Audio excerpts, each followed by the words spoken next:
All right. Hello and welcome back to another edition of Brothas-in-law. And I'm here with my co-host. I'm Mike Bradley, and my co-host is Corey Taylor. We're two former law enforcement officers. Corey's a prior Virginia State Trooper, and I am a prior police officer retired from Northern California in a city called Pleasanton. Okay. We're going to get into some issues today about what you can really expect from policing. What's going on, Corey? I can't call it, man. How was your 4th of July weekend?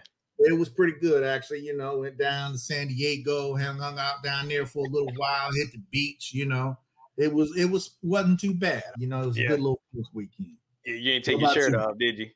No, I gotta cover all that up. That retired life, quality time with the family. You know, that's what's up. You know what I'm saying? That's what's up. Yeah, it was pretty chill for us, man. I just fired up the grill and we had dinner with the family. So it was laid back, man. You know, another day. That's good. That's another day. Well, you know, a lot of people, you know, when they think of policing on a day-to-day basis, you know, when they're in their neighborhoods and they see the patrol officer rolling by, or they down the highway and they see the highway with the Virginia State Troopers rolling by, waving at them, right? They don't really understand what is expected of law enforcement and that on a daily basis. So I thought today we kind of like break it down a little bit, some of the responsibilities of law enforcement, of what is in that officer's mind, what is expected of that officer to do on a daily basis. So it's just at least have a better understanding of what a police officer is supposed to be doing out there on the street, right? And it's a whole lot. Not just out eating donuts. Right. Although we do like donuts. Okay. Right. I mean, like donuts, you know what I'm saying? But, you know, they got to understand it's more to just they come when you call them. You see, we only see the police when we need them, for them to handle something. And it's a whole lot. It's a lot deeper than that. You know what I'm saying? So I thought we kind of talk about that. So, all right.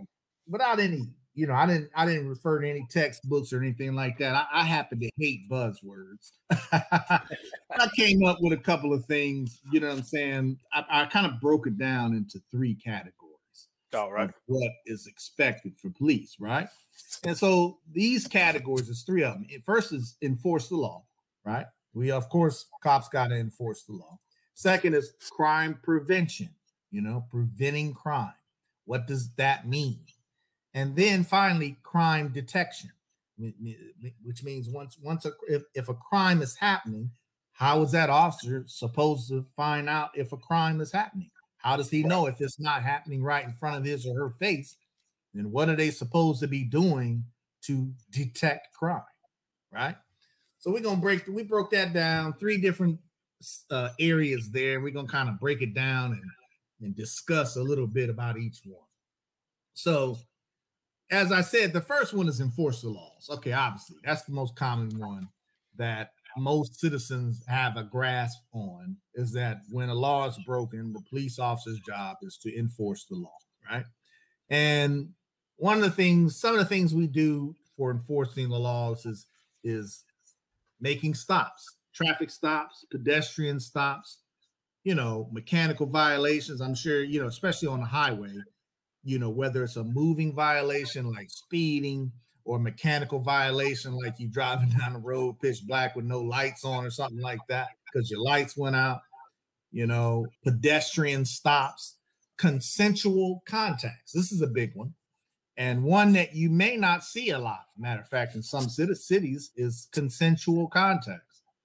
And basically a consensual contact is when an officer just makes a casual contact with someone without any kind of enforcement. You know what I'm saying? It's not that you broke a law or I'm investigating something. It's just that I'm making a consensual contact with you. How you doing, sir or ma'am? Can you mind if I speak to you for a sec? How you doing today? You know, stuff like that. That would be a consensual contact.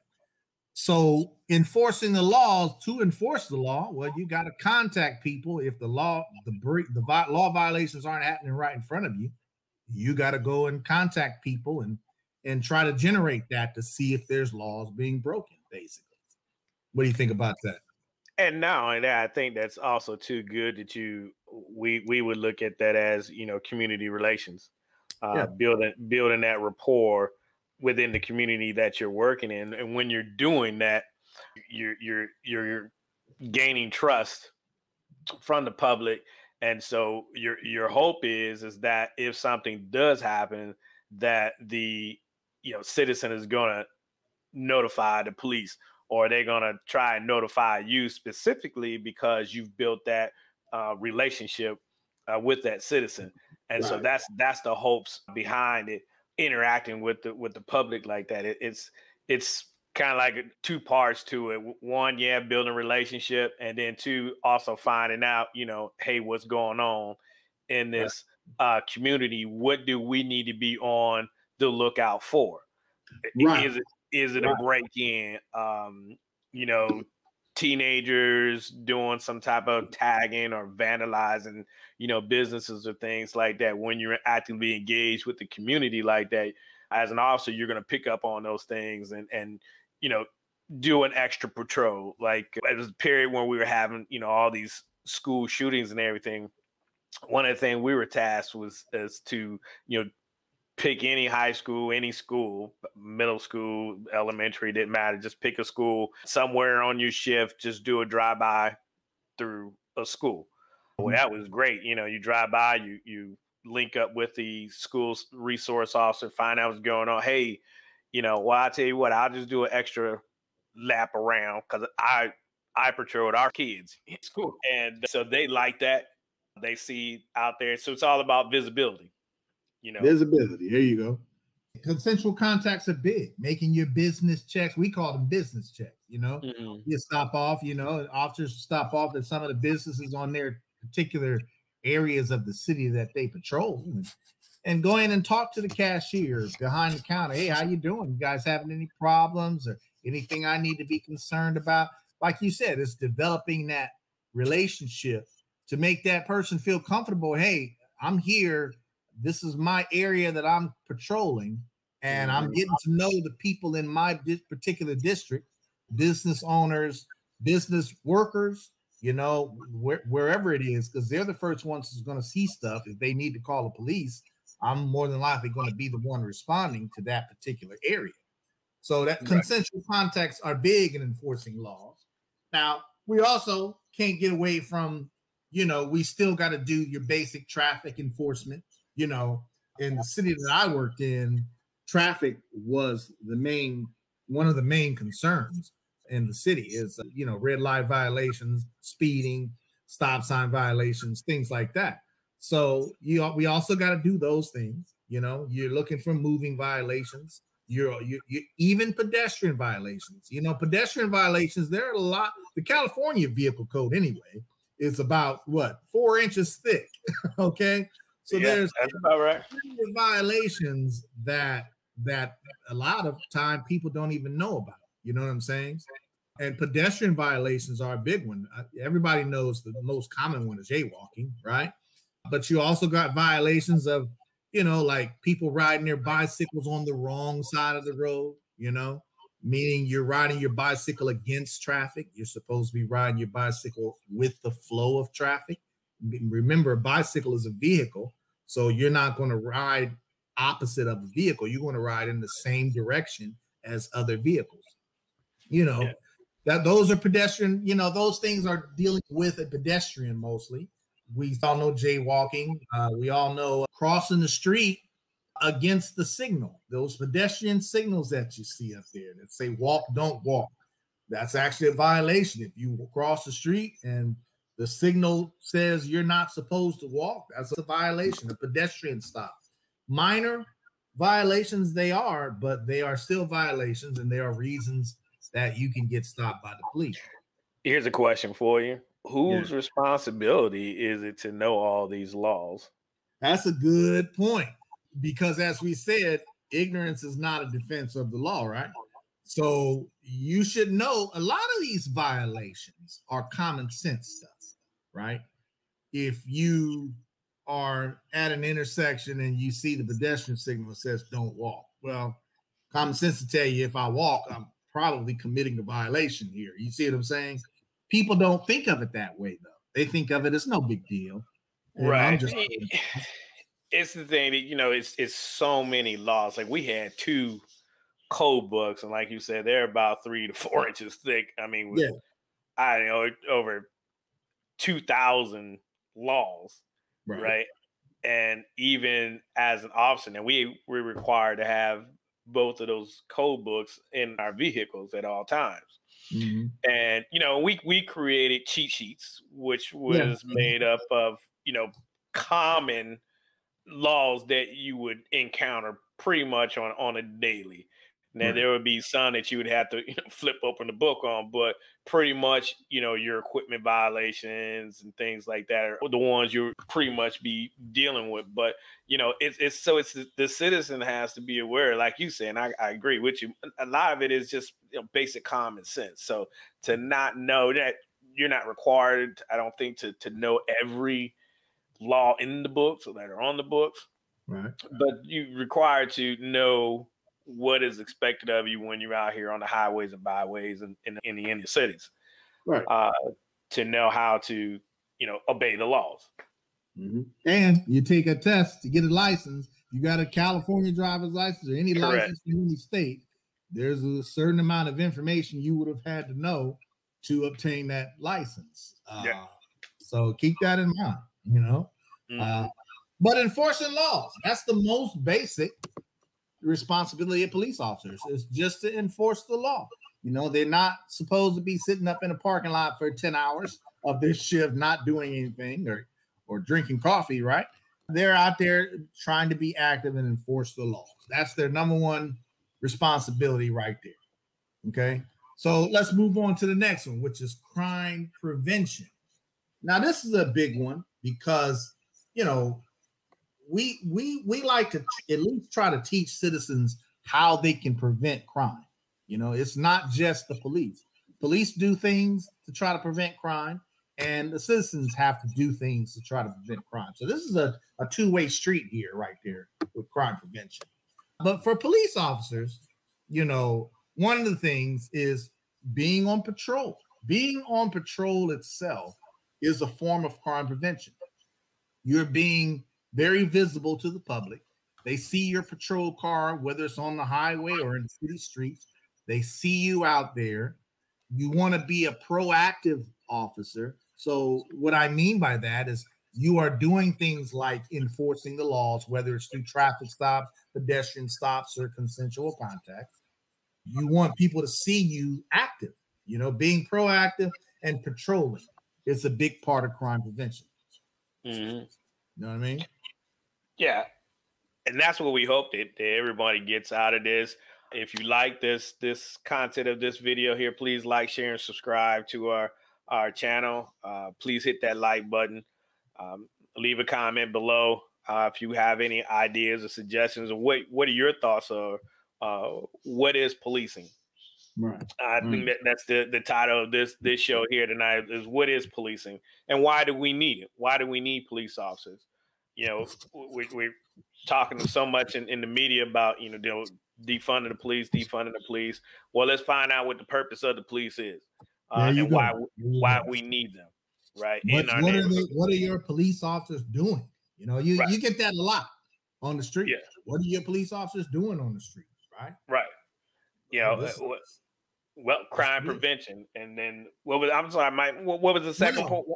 The last one was crime detection. You know, go back to the second one. Go back to the second one. Okay, crime prevention, being proactive, patrolling, being seen, and also I forgot to say something in there too, is teaching citizens about crime prevention.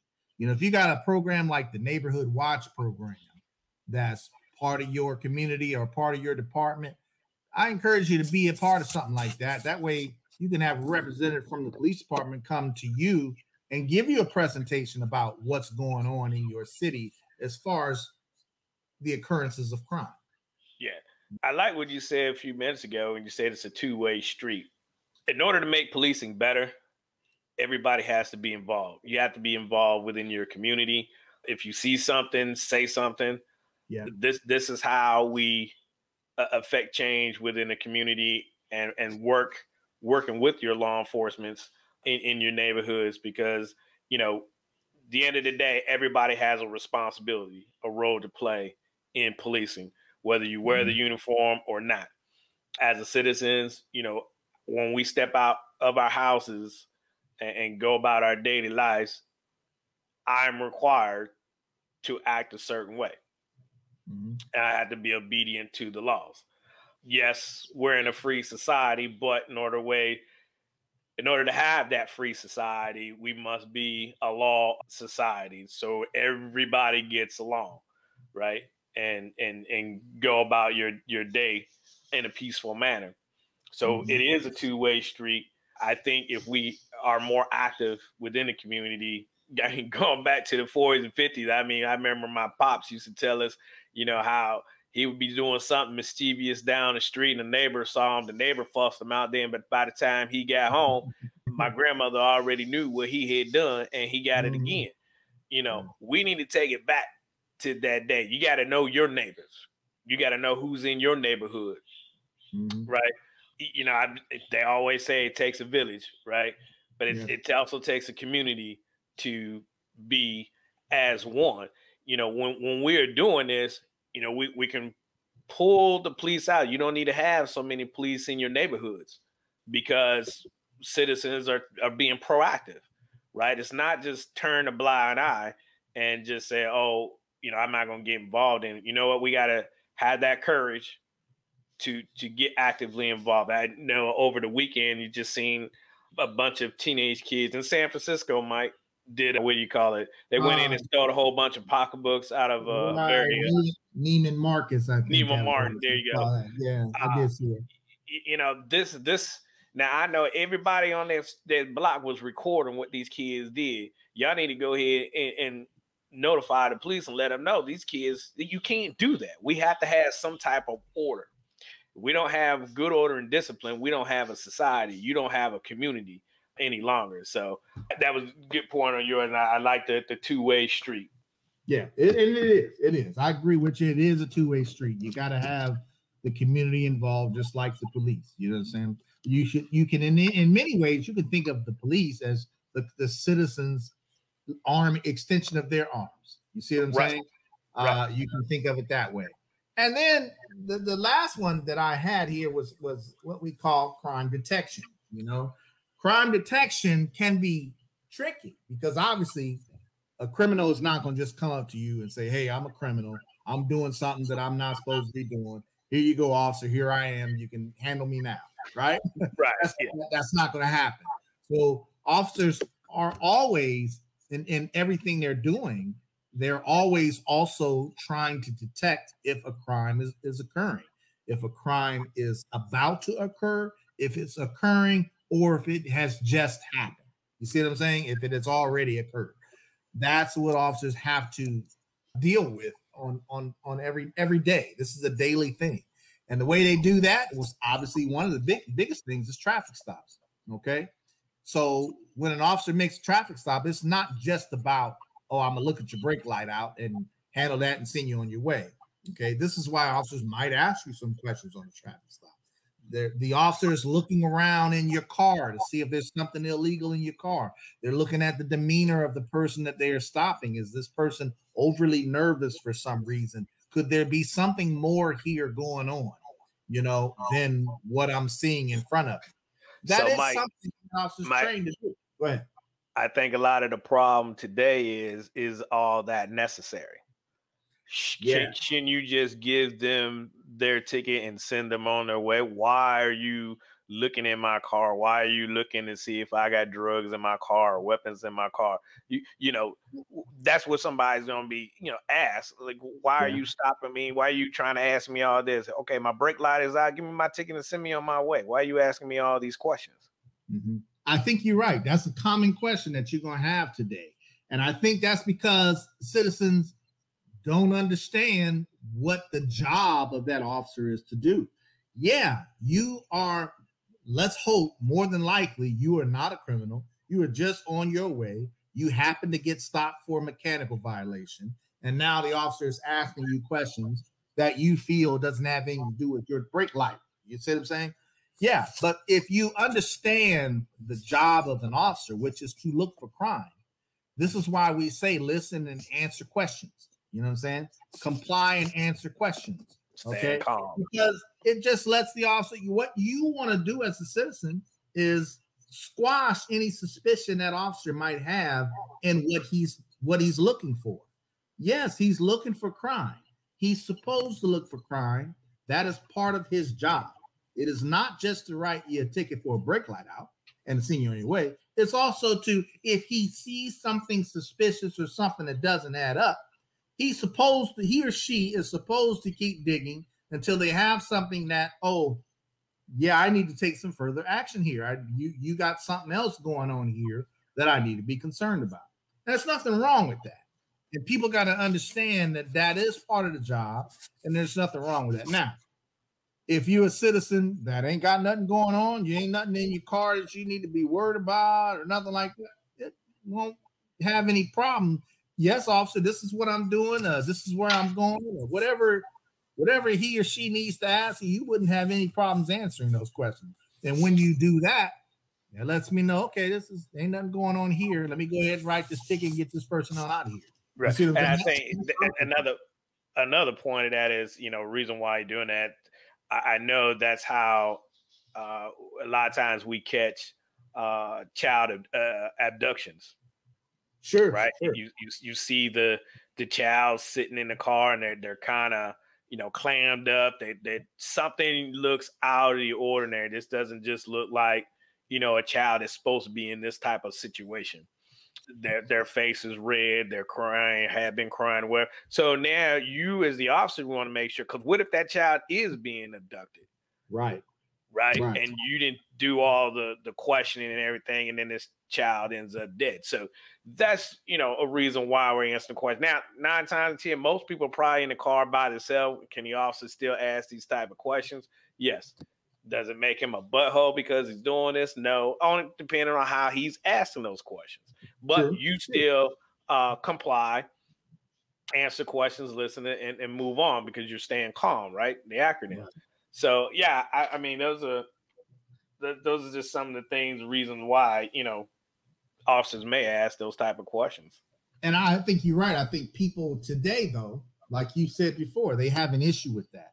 They have an issue with why do you need to know, or why are you asking me questions? It sounds to me like you're assuming that I'm a criminal and I'm breaking the law, right? Well, realistically, when I stop somebody, I don't know that person individually. So I'm not really assuming anything. I might see something that draws my suspicion. Therefore, I'm going to ask you questions to either confirm my suspicion or not. You see what I'm saying? So they can't take it. Citizens shouldn't take it personally when the officer sounds like he's investigating something. You see what I'm saying? That's just part of his job. That's just part of his job. Okay.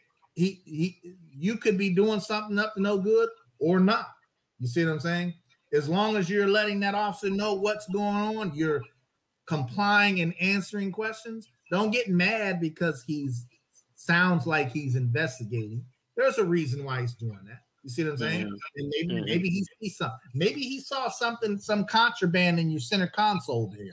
So he already knows that there's going to be more than this stop than just me giving you a ticket for a brake light out. You see what I'm saying? So I think citizens need to, if they had a better understanding of why that occurs, why officers would ask questions and why they sound like they're interrogating them, they would understand that a little better. You know what I'm saying? Yeah. You got anything to add to that? No, I would just say, let us know what you think about this. What's the point of policing? We'd like to hear your comment on that. So leave us a comment down below. Don't forget to like, share, and subscribe to our channel. Give us a thumbs up. Hit that thumbs up button. And the objective of this video here is to give an understanding and reason, like I said, what is policing and what's the police officer's role in the community. Because at the end of the day, you go back to the old motto, which is protect and serve, right? you should not be afraid to have to call the police. And you should know what your police officers are doing out there. This is why they are asking questions and getting to know you, or coming into the shop, like you said earlier, Mike, to make sure the cash register is okay. You know, I remember there was several gas stations and 7-Elevens I used to go to and just kind of just hang out in there, you know, and people really appreciated that, especially the ladies that were working on midnight shift. My partner and I, we would go in there and we say, hey, let's go over here on 58 and check on what you call it, working tonight. Make sure she get, because we know that place had a high volume of robberies, right? Especially on midnight. It's a dark highway, not well lit. And so we would go in there and get us a cup of coffee, sitting there and chit chat with her for a little while, and we go patrol, and then, you know, we come back, and that gave her, she always liked that when we did that. That gave her a warm and fuzzy. She felt safe. And so that's the whole point, you know, policing. It's not go out here, you know, these guys and girls don't go out here and just put this uniform on, just, you know, think about gunning people down. Right. And unfortunately, those things happen. Yeah, yeah. And to piggyback on what you were saying about the, you know, like for instance, the 7-Eleven, you know, if you live in a community, say you've had a lot of robberies at a 7-Eleven in your neighborhood, right?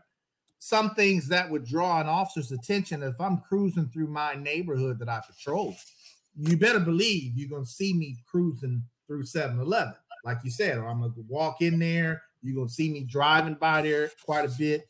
You know, I'm going to give you a quick scenario. Let's say this 7-Eleven's been getting hit with robberies a lot, right?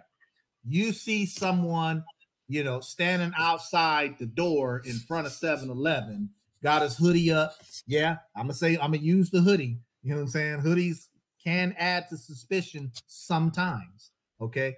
Guy standing in front of 7-Eleven's got his hoodie up. It's like 80 degrees outside, so you try to figure out why he's got a hoodie up in the first place. Most people don't put that up unless they cold or something like that, right? Right. But it's 85, 90 degrees out. He's standing in front of 7-Eleven with his hoodie up, clearly like hiding his face, and he's just standing there not doing anything. Now, as an officer, you drive by that 7-Eleven, you see that guy standing there, you know that 7-Eleven's been getting hit a lot with robberies. Do you think, as a citizen, do you think that that officer should roll up and make some kind of contact with that person? I would say, yeah. You see what I'm saying? Yeah. As an officer, that's how I'm thinking. Okay, my 7-Eleven's been getting hit with robberies. This guy just seems to be standing there with his hood up, not doing anything. I'm not saying he's breaking the law. I'm not saying that he doesn't have a right to stand on the sidewalk in front of 7-Eleven. That's not what it's about. It's about, let me at least make some kind of contact with this guy, right? Because we have been getting hit here, and he just seems to be standing there not doing anything. So common sense patrol would be to, yeah, let's go ahead and make contact with this guy. So I'm going to roll up, and at minimum, I'm going to do a consensual contact. Hey, how you doing, sir? You having a good day today? What's going on? You know, I might ask some questions. Are you waiting for someone? You know, these are the kinds of things that a scenario like that, I think most citizens would look at that and say, they wouldn't understand why an officer would feel the need to contact that person. But that's why. That in an officer's mind could be looked at as a suspicious activity. You see what I'm saying? Right. And I think if people knew and understood those little things like that, they would have a better understanding of why officers stop people and why under certain circumstances, you know. So citizens in their own neighborhood, I would encourage them to talk to the police that patrol the area and find out what kind of crimes have been going on in their neighborhood, and then come up with solutions of how they think those crimes could be solved. Okay, consensual contacts, things like that we talked about with crime detection, traffic stops, identifying suspicious activity, investigative stops, pedestrian stops. Those are ways that we use to detect crime. How else can you detect crime? What other ways would you use as a patrol officer on the street to detect crime? Well, you got to make contacts to detect crime. You got to be proactive. You got to be visible.